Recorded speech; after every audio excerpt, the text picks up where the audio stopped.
परिवार ने कह दिया कि भाई इस बार बेटी नहीं होनी चाहिए, अगर बेटी हुई तो आप समझ लीजिए तुम्हें और तुम्हारी बेटियों को घर से निकाल दिया जाएगा। वही हुआ जिसका डर था।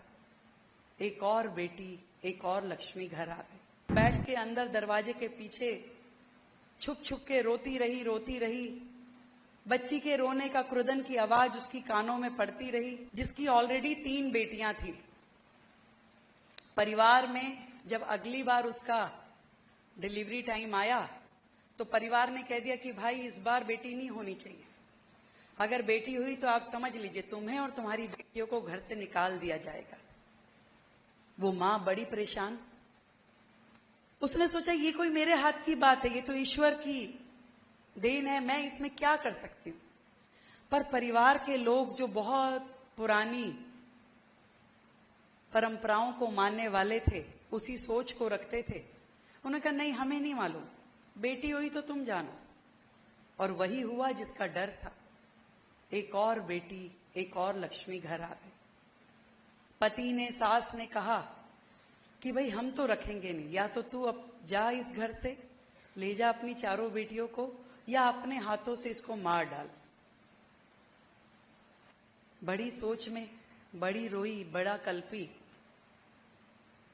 पूरी रात सो नहीं पाई, क्योंकि रात को जो उसको आदेश मिला कि इसको अपने हाथों से मारो, उसे कुछ समझ में नहीं आया। उसने क्या किया, सर्दी की रात थी, बारिशें भी हो रही थी, एक खाट ली, आंगन में डाली, उस बच्ची को नंगे बदन वहां लिटा दिया। 1 दिन की बच्ची नंगे बदन, भरी सर्दी में, बारिश ऊपर से आ रही हो, और उसको आंगन की खाट पे लिटा दिया और बैठ के अंदर दरवाजे के पीछे छुप छुप के रोती रही। बच्ची के रोने का क्रुदन की आवाज उसकी कानों में पड़ती रही, और उसको मरते हुए वो देखती रही, सुनती रही। थोड़ी देर बाद आवाज भी बंद हो गई। उसे लगा कि अब तो गई बच्ची।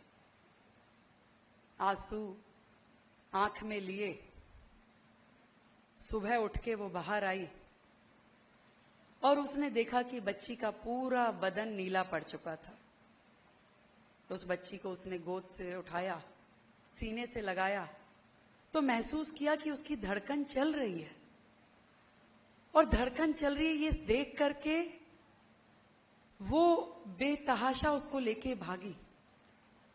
और अपने मन में उसने एक विचार किया कि जब ये 1 दिन की छोटी सी बच्ची अपने जीवन के लिए संघर्ष करना नहीं थी, तो मैं एक मां होकर के इसके जीवन को बचाने के लिए संघर्ष कैसे छोड़ सकती।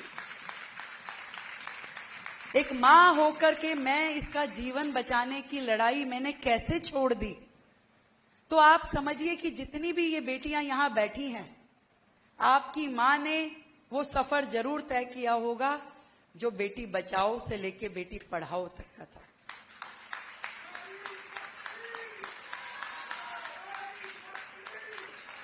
और अब जब हम एक और कदम आगे बढ़ गए हैं, बेटी बचाओ, बेटी पढ़ाओ और बेटी बढ़ाओ, मैं चाहती हूं कि यहां बैठी हुई संपूर्ण नारी शक्ति अब इस पे काम करे कि कैसे बेटी को बढ़ाना है, उसको एक स्वच्छंद आसमान देना है जहां वो अपने पंख फैला के उड़ सके, अपना जीवन जी सके, देश और समाज के लिए अपनी एक महत्वपूर्ण भूमिका निभा सके।